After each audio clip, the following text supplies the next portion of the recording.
Hello, everybody, and good afternoon. Before I say anything, can I just apologize to whoever I was shining the light in your eyes? I'm very sorry for that. Um, so I'm delighted to see so many people here. Thank you so much for joining us for our session, which is going to be on Consolidating Empire, Power and Elite in Jahangir's India, 1605 to 1627. Before I begin, I would like to give a very sincere thanks to the French Embassy, because for 10 years, France and Pakistan have been collaborating for LLF, and we're really delighted that over the years, so many of the best scholars from the best institutions in France have been coming to LLF on a regular basis. And this year, we have the amazing historian, Corinne Lefèvre. So we are going to be basing our discussion around the recent book that Corinne has published. It was initially published in French, and the English edition came out last year. So, in Lahore, I'm sure Jahangir is not unknown to anyone here. There's such a strong imprint of him in the collective memory of the city, from the stories of Jahangir and Anarkali to the stories of him and Noor Jahan. And of course, here in Shadra, you have the royal tomb complex of Jahangir as well. And so what we're going to do is we're going to do a re-examination of the memory of Jahangir, going through some of the key themes and threads that Corinne has discussed in her book and brought out. And what we're going to see is that she's done a real thorough re-examination of Jahangir and of the history of his memory, because I think for so many of us, we hear the name Jahangir and we automatically think of somebody who was pleasure-loving, who was a drunkard, who gave the reins of power to his wife, and that his wife was a manipulative woman who took that very eagerly upon herself. Corinne and I do not believe any of that. And she has very successfully, in her publication, made the case for why those kind of ideas and those kind of beliefs are not correct. So I just realized I have yet to introduce you or myself. For those of you who don't know me, which I am sure is many of you, my name is Mehreen Chida-Razvi. I'm a Mughal art historian. I specialize particularly in the arts, architecture, and material culture of Jahangir's reign and the early years of Shah Jahan's reign, so the first part of the 17th century. Corinne is a Mughal historian. She works at, I need to find my, oh, I've lost everything. The National Fresh Center for Scientific Research, where she works in the South Asian Center for South Asian Studies, sorry. And she has been working on the period of Jahangir and on the history of his reign for, for a while. It's been the focus of her research. And one of the really fantastic things about Corinne's research, which is going to come out in the discussion, is her use of textual sources, but not the kind of standard sources that most people will have heard about, but she has expanded her awareness and her knowledge of the sources on Jahangir's reign to sources which are sub-imperial, so looking beyond the Jahangirname. So she's looking at sources which have been written by other members of the elite, but not at the imperial level. And she's also looked at languages, at sources in languages other than Persian, which was, of course, the court language of the Mughals. So she has studied sources which have been written in Sanskrit and some of the other vernacular languages used during the Mughal Empire as well. And the result of this really in-depth, intense research has been the publication, which, as we're going to see, gives a new reevaluation of Jahangir, pulling these different these threads from the different sources, all coming together. So let's jump into it, shall we? So Corinne, in the first instance, can I just ask you to tell us what brought you to Jahangir as a subject of study and as the focus of your research? First of all, hello everybody, and I would like to thank you, Razi and the French Embassy, for the kind invitation to this wonderful festival. It's my first time in Lahore, and I'm so very happy to be here because, as Razi said a moment ago, and Mehreen as well, I see Lahore very much as Jahangir's city, and as a historian of his reign, for me it's like going to Mecca or Lourdes, so it's really a pilgrimage for me. And the first thing I did when I arrived in Lahore was, of course, as you may guess, to run to Jahangir's mausoleum and pay my respect to him. So, but one interesting thing is that if you look at things at the scale of Lahore, you've all heard about Jahangir. He's a prominent figure in the history of the city. But when you look at Mughal historiography more generally, by contrast, very little attention has been paid to him. As Mehreen has suggested, he's usually depicted as a man under influence, the influence and the mischievous influence of his favorite spouse, Nur Jahan, and also as a very pale successor to his father, Akbar, who has been deemed the founding figure of the Mughal Empire. At least that was the state of the historiography when I began my research on him more than 20 years ago.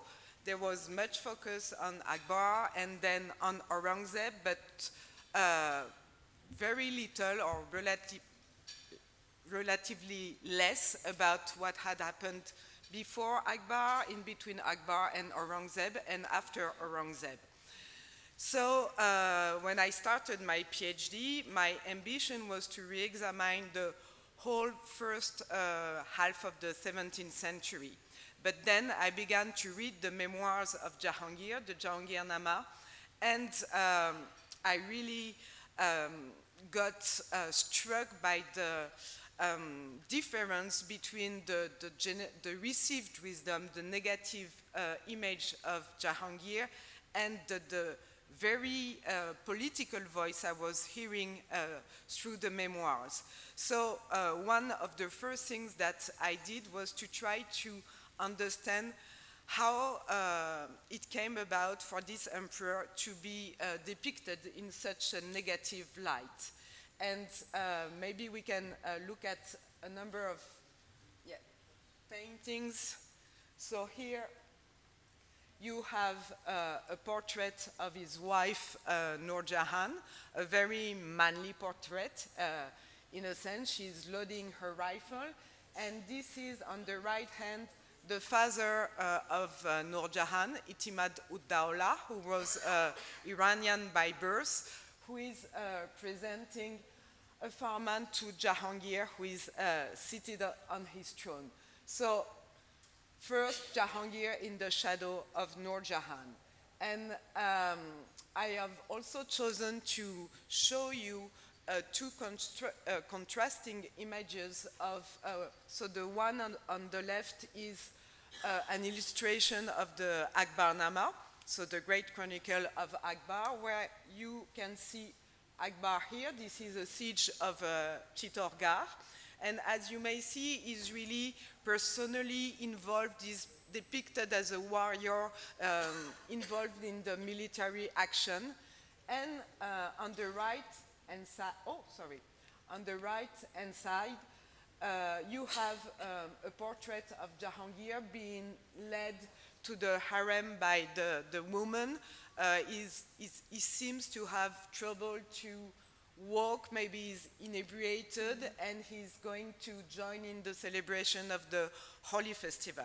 Of course, I'm a bit caricaturing here. I have chosen these two images purposefully, but I think that they really well convey the contrasting images of Akbar as a conquering emperor, and Jahangir as we would say in French, un roi fainéant, so a lazy king.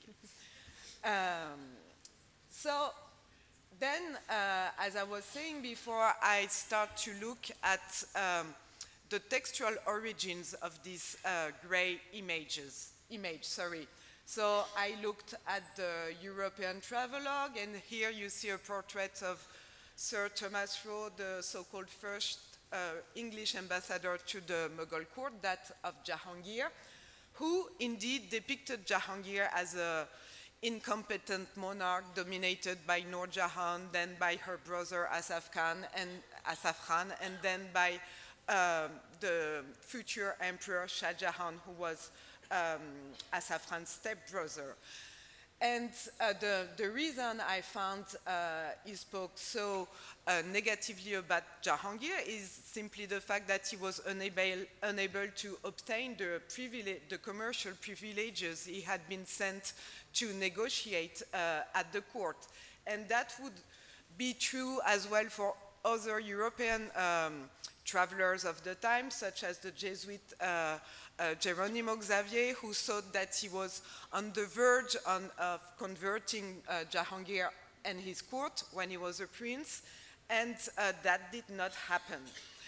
So that was this, so let's say, early Orientalist tradition was one factor to take into account into the negative image of Jahangir.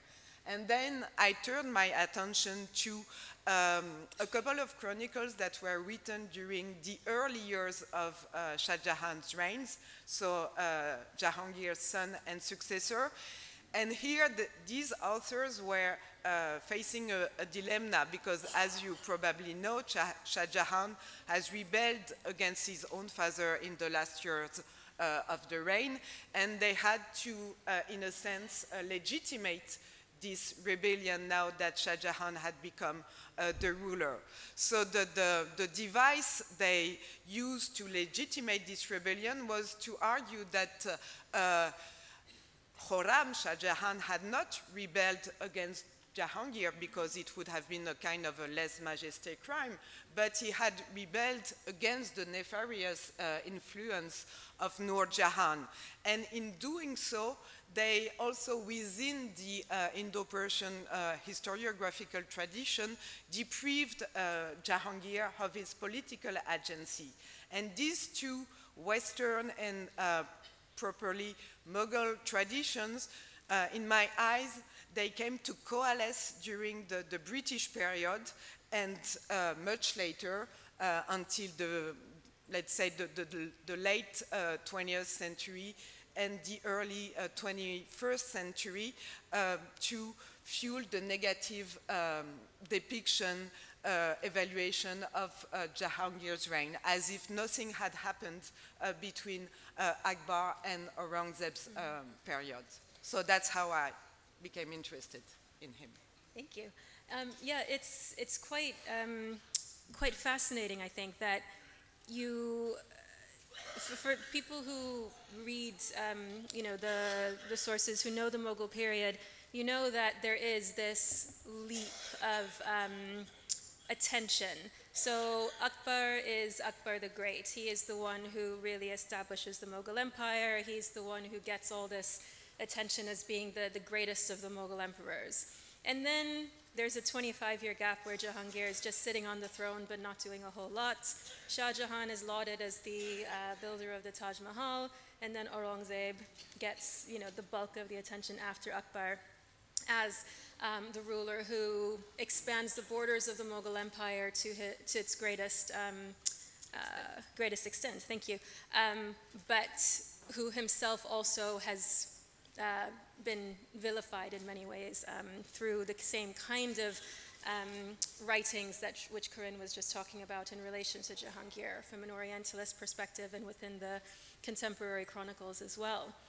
And like Corinne, when I started studying the material I study from Jahangir's reign, the material culture tells such a different story than what we're told in the historical record. So we are talking about an individual who, in my eyes, creates and patronizes some of the most interesting and expressive objects of the Mughal realm, and much of it is based around his presentation of political ideology. So whereas you don't get this coming from the historical sources up until now, you have a visual language which is being presented to you over and over again for how he is a strong political ruler. And this is where we now come more firmly to Corinne's study and her book, which is resetting the historical record of Jahangir. So if I can just tell you very briefly, the book is divided into 3 different sections with a separate prologue and a separate conclusion. And as I mentioned before, Corinne has done a very extensive, in-depth examination of different aspects of Jahangir's reign, really challenging these accepted ideas about him. So the prologue, for example, examines how Jahangir's reputation as this pleasure-loving king who was uninterested in government and who was happy to hand the reins of government over to his wife, she talks about how this narrative came about, and she just gave you a brief example of that with mentioning the writings of Thomas Rowe, and then the Persian Mughal sources that she was looking at, and then obviously the British accounts as well. And then in the first section of her book, she gets into what I think is the key to this entire re-examination, which is to delve into the notion of Jahangir's imperial discourse and how it is presented and where it has been completely negated in the historical record. So, for example, she talks about things like the specific imagery and inscriptions which are used on the coins of Jahangir, which I'm going to come back to and ask about in just a second. She talks about the text that Jahangir writes, the Jahangirname. She goes back to his earlier years as a prince, and talks about his time in Allahabad when he's rebelling against his father, and I put rebelling in quotation marks, and about, typical pastimes of the Mughal courts, like hunting, which also tie into his own, political ideology. So, Corinne, if I could ask you to talk to us a bit about this concept of restoring the monarch's voice to Jahangir, please. And then coming back to the idea of the inscriptions that we see on the coins, you write about the fact that within his own writings, when he refers to himself, Jahangir always refers to himself as Jahangir, son of Akbar. And that is a very important point, and I wonder if you could then expand on that a bit as well. So, as Mehreen was saying, as I told you before, the first step into the re-examination of the reign was to deconstruct the received wisdom. But then the second step was to understand what kind of monarch Jahangir really was. And to that end, I took into account every sources I could lay my hand on. So that would mean the classical sources like text, and the first one that comes to mind is, of course, the memoirs of Jahangir. And here you see the first page of the autograph manuscript that is kept at the National Museum in Delhi. And this is another so this text has been known forever. We have never lost it from the Mughal period until now. It has always circulated.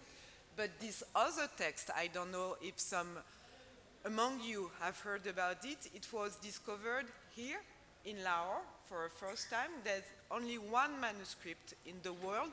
It was discovered in 2000, and it was edited by a Lahori scholar, Arif Noshai. It was published in Tehran in 2006, and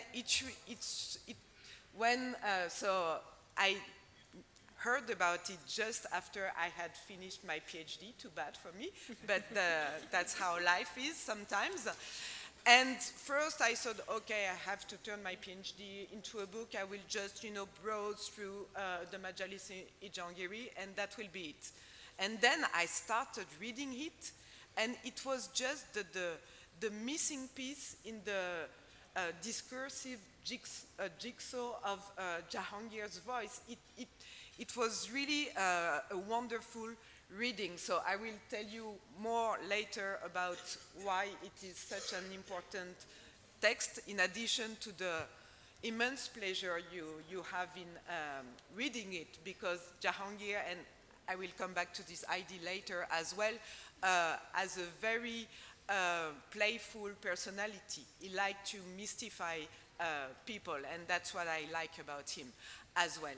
So, but texts are only one, let's say, one entry point into the voice of the monarch, because as Mehreen mentioned, Jahangir is very much known for the scope, the very wide range of media he invested in order to express imperial ideology.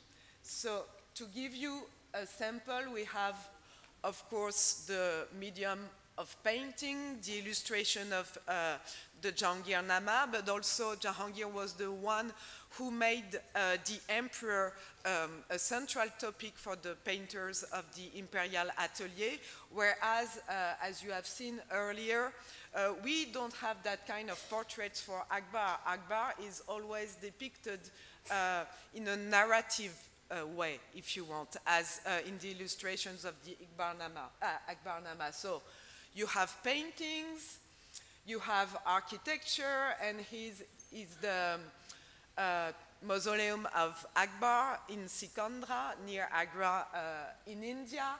You have the inscriptions that Jahangir had engraved on a series of monuments. So here is one of the pillars of Ashoka that nowadays stands in the Allahabad fort, which he had inscribed during his rebellion, assuming royal titles before his accession to the throne.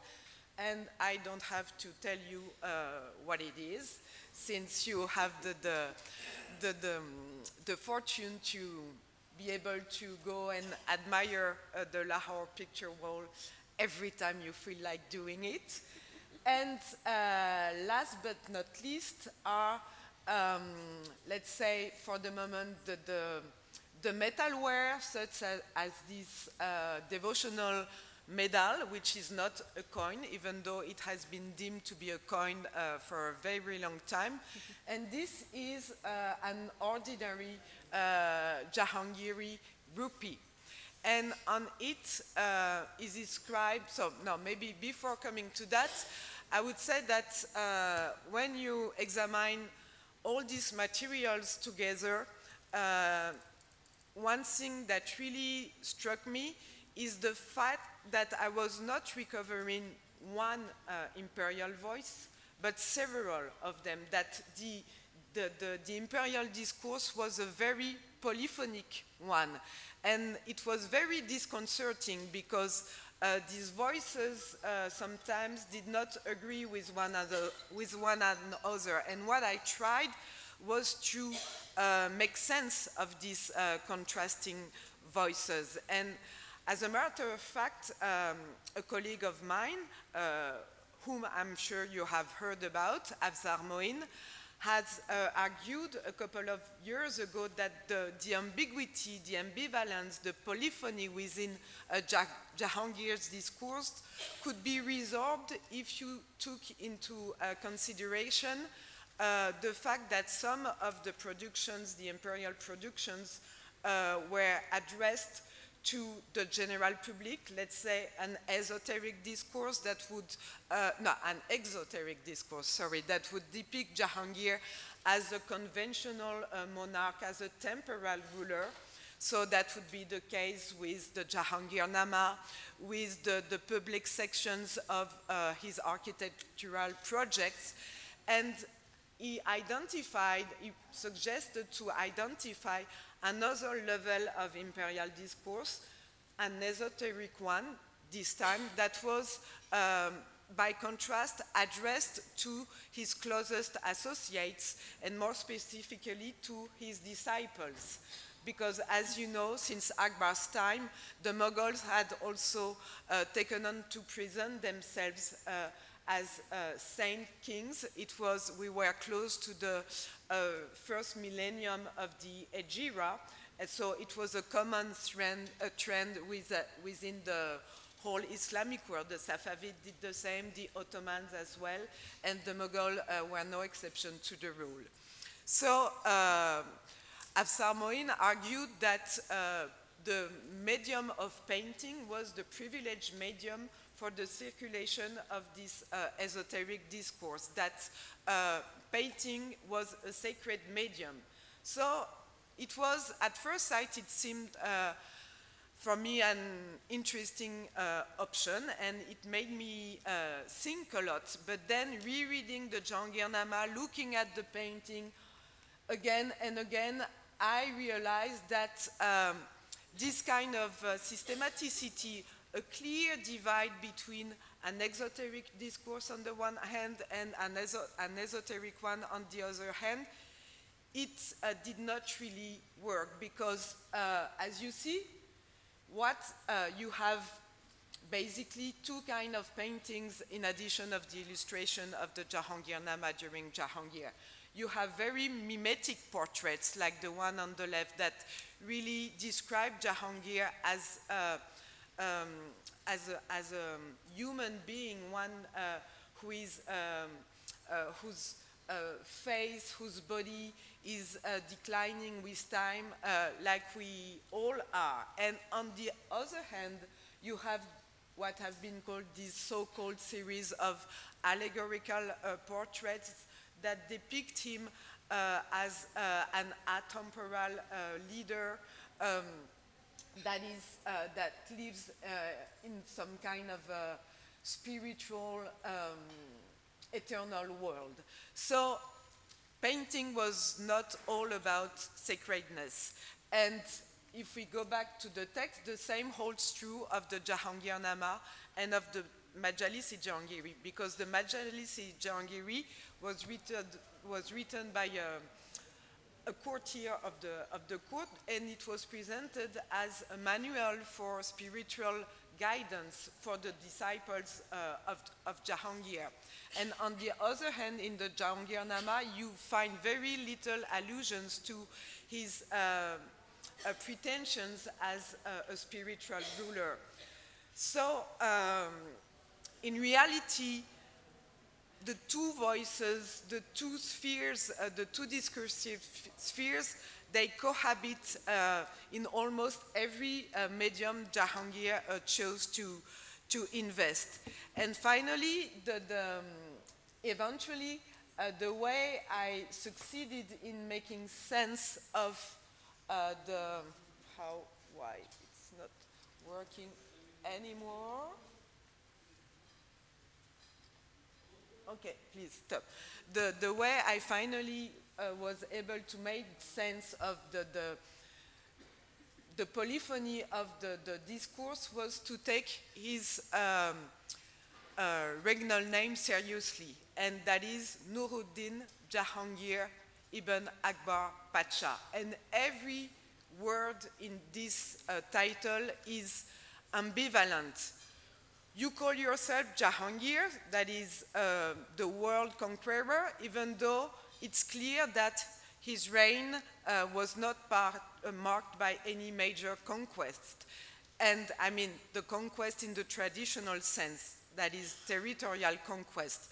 But I argue that he really initiated another kind of conquest, that is a conquest of opinion. He really designed a communication program through his paintings, through the written materials of his reign that was aimed, of course, to a small circle, that is the elite circle, that had access to Persian, that had access to the painting. But he worked very hard to associate Mughal rule with universalism and world domination. And if you took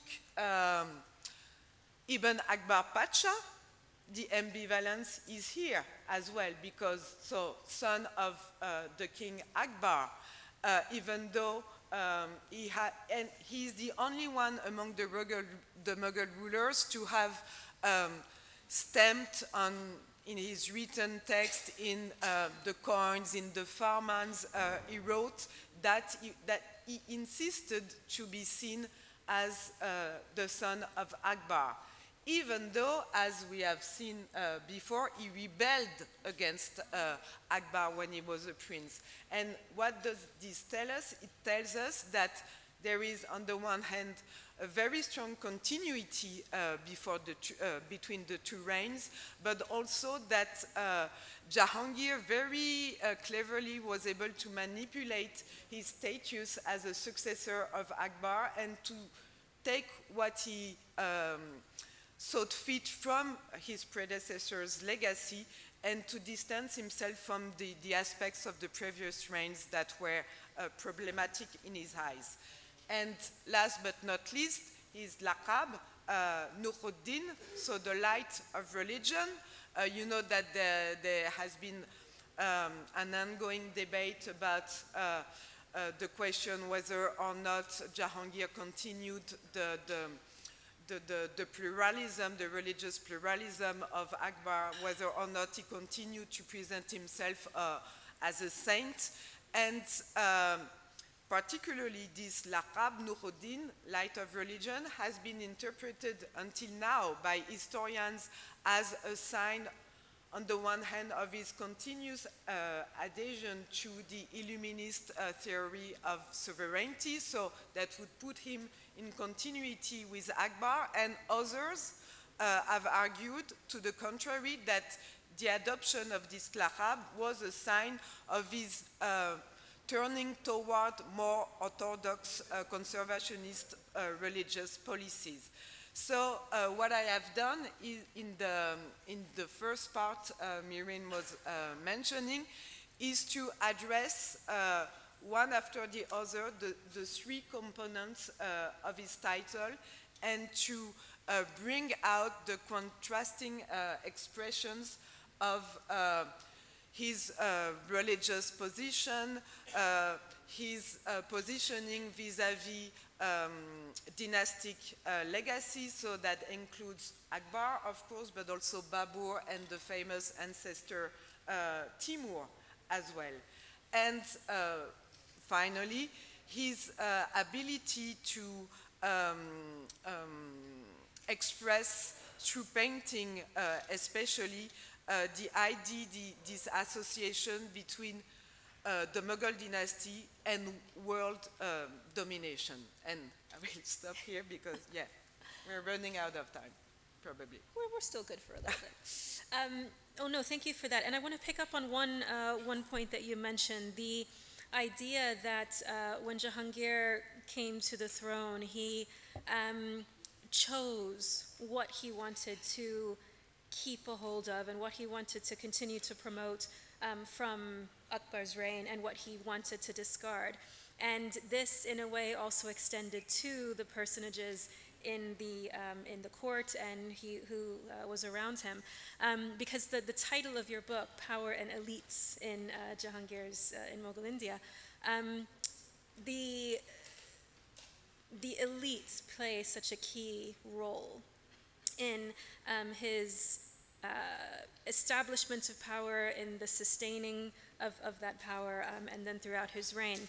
And so in the second part of your book, you talk about, you really kind of delve into the idea of the cosmopolitanism at the court, and not just in terms of, you know, the people being from different kind of regional backgrounds, but what that implied for the continued political power of Jahangir. So if you could just talk to us a little bit about the notion of the political cosmopolitanism in the making of the court, and how that came about, and then that will relate as well to the Mansabdar system. So potentially if you could just also explain that to people who might not know. Yeah, that's a very important point, because in writing that book, my purpose was not to write a biography of Jahangir. We have a number of them, some good, some less so, but at some point I wanted, you know, in some way to circle around Jahangir and also assess the way his contemporaries, those who were agents of the empire, so the Mansabdars, the rank holders, you know, this hierarchical system that was put in place by Akbar, and that may have had Timuri origins, because we know that Timur's armies were divided into decimal groups, so that may be one of its origin, but the originality, I mean, of the Mughals was that they made this system much larger. Now it not only encompassed the army, but every servant of the empire. So then the fact is that you don't have material or written sources for every level of Mansabdars. You get information only on the high-ranking, the most high-ranking among them. And that's what I looked at in the second part of the book.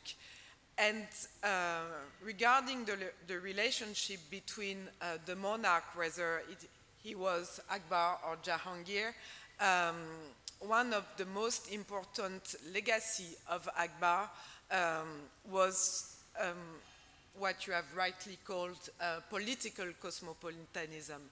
And what I mean by that is a recruitment policy of the elites, the purpose of which was not to rely on one single group, as had been the case for Babur when he initially came from Afghanistan to Hindustan. And as you know, his son Humayun very quickly discovered that relying only on the Turanis, that is the Central Asians, was not a good option, because he did not get the support of his half-brothers and of the Central Asians beg within his entourage, and he was defeated by the Afghans and had to retreat into Iran for more than a decade. So from Akbar's time onward, the strategy was one, to co-opt the military and scribal elites from Hindustan, whether they were Muslims, the Shehzada, or Hindus. And that's when, as you know, the Rajputs came to become major players in the Mughal Empire. Akbar married a Rajput princess from Amber, and Jahangir was the son of this union. So there is, from Akbar onwards, a movement of indigenization, of Indianization, call it as you wish, at work in the Mughal Empire. But cosmopolitanism was also about recruiting Iranians, and in that respect, Noor Jahan and her father and brothers and extended family is a very powerful symbol of this brain drain from Iran to India during Mughal times. But it was not, this migration wave did not affect adversely the Mughal Empire. On the contrary, all the emperors brought very skilled personnel from Iran, and Jahangir and Noor Jahan, they really worked, I mean, that's the way I see it, and Mehreen as well, as a team. Not, there is not the bad girl and the poor pitiful guy or whatsoever. So this movement of widening the human basis, let's say, of the empire, it continued under Jahangir, because he proceeded to incorporate into the empire a number of groups, who had been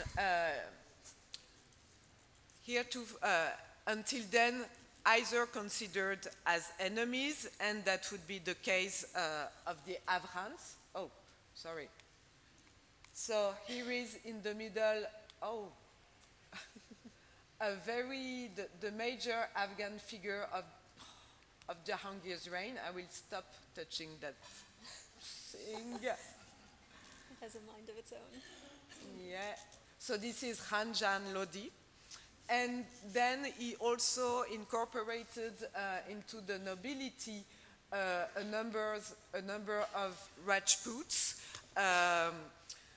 marginal groups like the Bundelas of Orcha, which until then had been looked down by the other clans, Rajput clans of Rajasthan. And so he continued the political cosmopolitanism of his father, while at the same time reorienting it in a sense. And rather than, let's say, take a bird-eye view of this transformation, what I tried to do was to follow individual trajectories of those amirs, so these high-ranking mansabdar, who had either written texts, patronized building, or commissioned texts in their praise, what I call sub-imperial literature.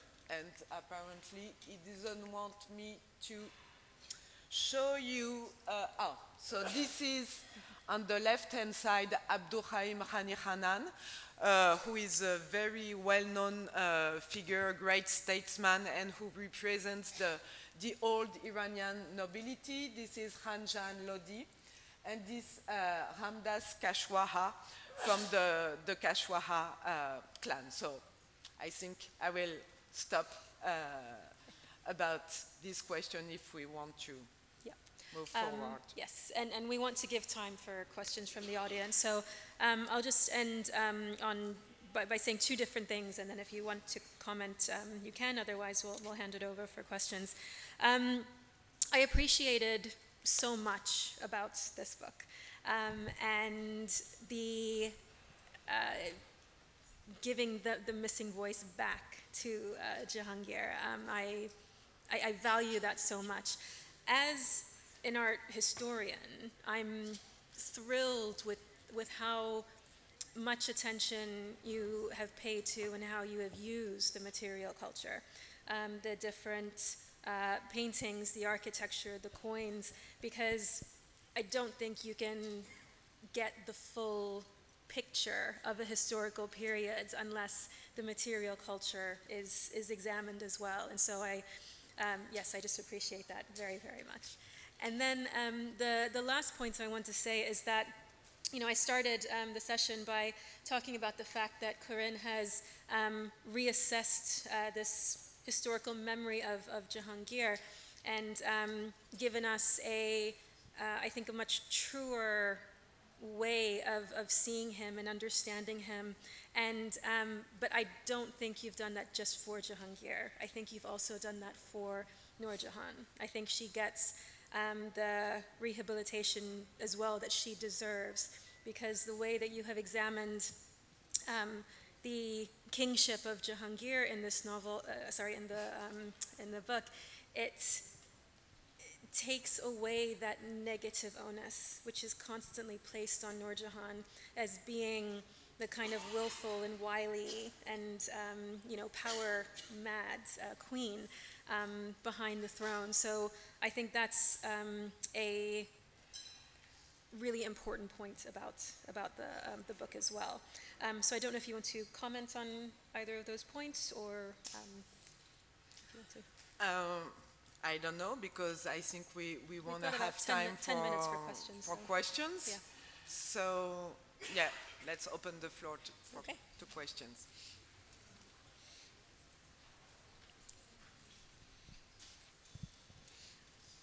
Thank you. It's a very interesting description that you have given. I'm like really looking forward to the book. Could you say a little bit about the period where Jahangir is in, popularly called Jahangir the Just, a little bit about his justice system, because, from the little bit of history that I know, I didn't hear anything similar of any of the Mughal rulers, and it's such an important component of government today. So it so happens, by what you know the one of, with the chain of justice. Justice was a very central feature of Jahangir's discourse, and that was just not a discursive device, it was also a real practice. But he made use of, and actually, if you, in the introduction, I mentioned let's say the learned tradition, the scholarly tradition, the scholarly memory of Jahangir. But when you look at the more popular memory of Jahangir, the one thing that is left is his reputation for justice. And as a matter of fact, there are a number of movies from the early 20th century, the 20s, that are called Adli Jahangir, so the justice of Jahangir. And it was very much central feature of his reign. But justice was basically, I would say, it was not defined only on the basis of Islamic law. It was about equilibrium between the different components of the society, whether you look at these components from a religious point of view, an ethnic point of view, or geographical point of view, or a class point of view. And the role of the monarch was to maintain that equilibrium between the different components of the empire. And so here, I guess that most of you know this painting of Jahangir shooting at, eliminating Dalida, the symbolic representation of poverty. And on the top left, you may see the chain of justice that Jahangir hung at the Agra fort, and that Orientalist scholars like Henry Myers Eliot mocks so cruelly, I think, saying, it just mentioned this, and then we never hear again about the chain of justice, and that's a proof that there was no justice under Mughal rule. But what is very interesting when you read side by side the Jahangir-Nama and the Majalis-e-Jahangiri is that in the Jahangir-Nama you get descriptions of the administrative functioning of the judicial system under the Jahangir. And in the Majalis-e-Jahangiri, which is more oriented toward his spiritual claims, etc., justice has become a magical instrument. For instance, let me just tell you a brief story. So Jahangir received news of an event in the provinces, in Punjab, actually, I believe, if my memory is not wrong. And so some man had been convicted guilty for a crime, and he had been, the sentence was that he would be executed by trampling by elephant. And the elephant was about to run and trample the man when suddenly it heard the chain of justice ringing. So it illustrates, you see, the Jahangir's justice as a divine attribute, as a magical attribute that can traverse the space and time, and that is at work always, everywhere, through the empire. Of course, it's also imperial propaganda, but it's an illustration of how much this ittidal, this adl, was important for the Mughals. My question. Yeah, so as you said that Jahangir gave away the expansionist policies of his predecessors, and he focused on more inward policies of strengthening his existing territories. So what do you think was the reason of that shift in policy, and what was the impact of that shift on the overall rule of Mughal trajectory in India? I don't think that there was a real shift in policy. And sometimes we get this impression because we have, in a sense, attributed too much to Akbar, that under the rule of Akbar, everything had already been set, centralization, the religious policy, etc., etc. But what Akbar gave his successors was more akin to what I would call a political and ideological toolbox, which was, ready for his successors to use as was most convenient and necessary vis-à-vis the changing political circumstances. So it's not a big, there is no big shift between the two reigns, but perhaps I misunderstood your question, so we can discuss that further later on. If I can also add as well that in terms of just because the borders of the empire didn't really change during Jahangir's reign, it wasn't because he wasn't interested in it, and he didn't negate that part of rulership. There was a constant struggle with the Safavid Empire over Kandahar that kept on going back and forth, and he was also very intent on trying to conquer the Deccan, so to push the borders of the Mughal Empire further south.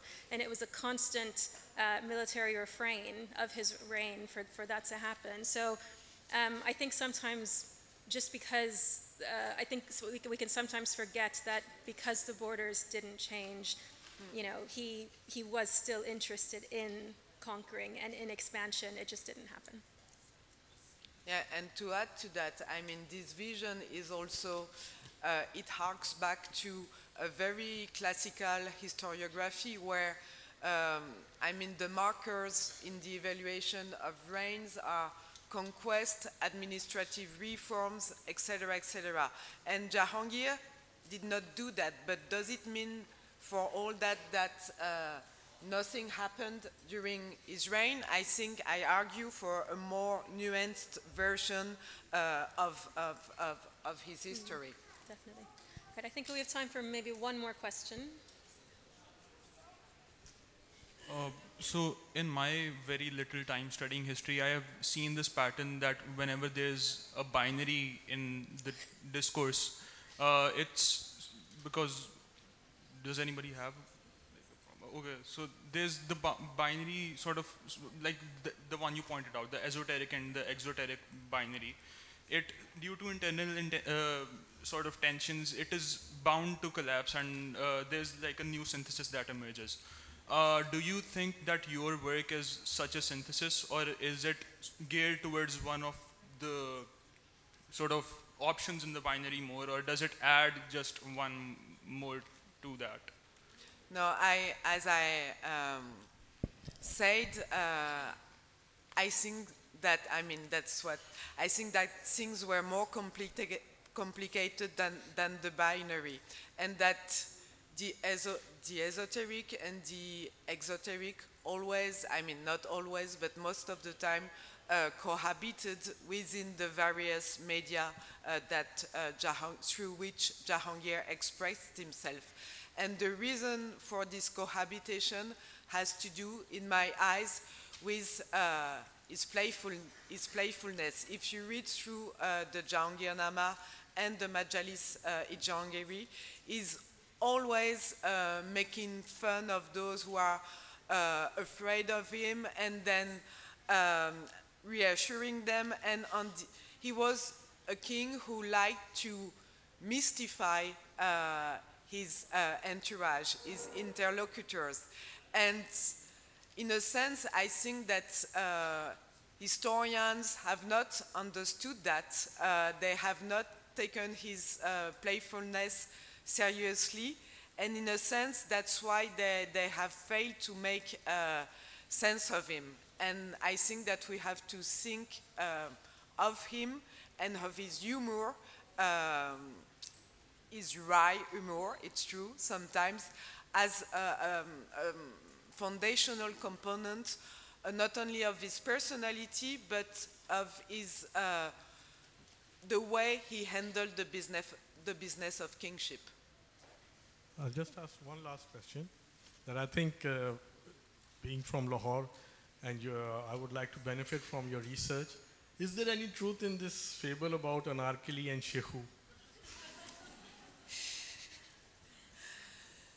So, I mean, in the contemporary sources, you find references to Anarkali only in the European written text, but there are no mention of her, neither in the Jahangirnama, nor in the Majalis-i-Jahangiri, nor in subsequent Mughal historiography. But you have this inscription signed by Salim, the Majnun, about Anarkali. So I tend to, and you know, there is this such beautiful rendition of the legend in Mughal Azam, which I see as the results, I mean, the popular voice on Jahangir. And I would tend to say whatever the reality behind the legend, which probably we'll never know, it's a very important sign of the more popular perceptions of Jahangir's rule.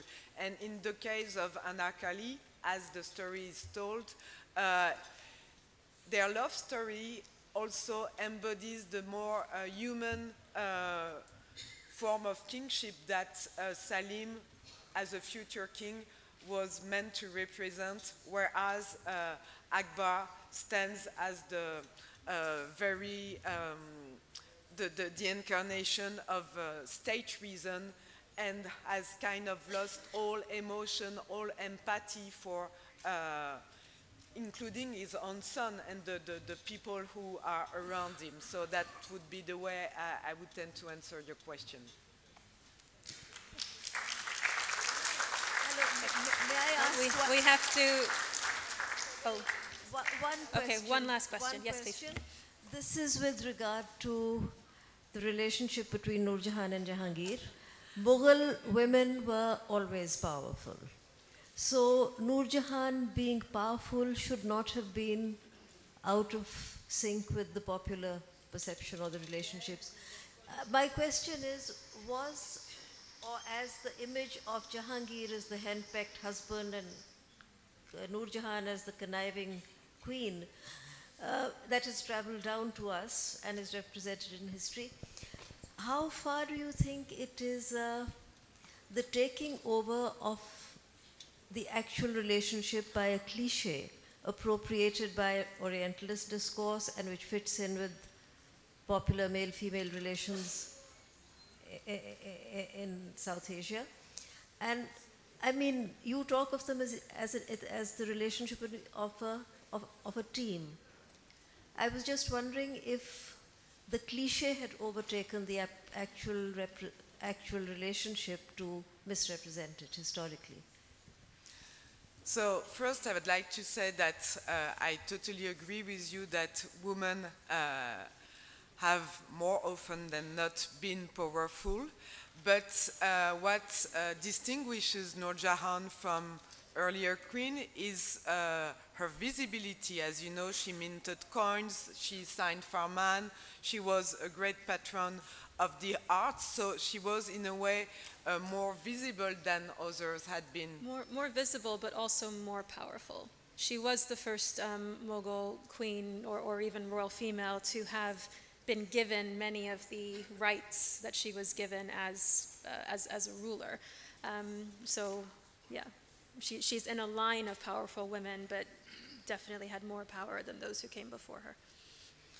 And yes, when I, to answer your question, when I use the word team, sure, I think they were not exactly on, let's say, an equal footing, but still it was a very efficient partnership.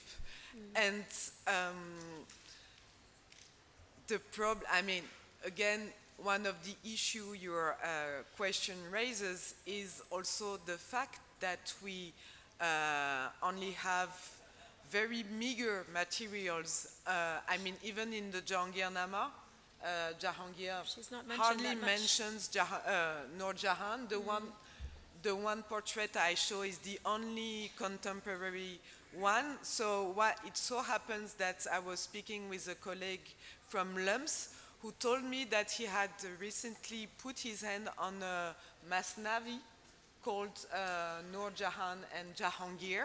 So I think it's another treasure from Lahore that need to be examined in depth, and maybe this Masnavi will shed new light on their relationship.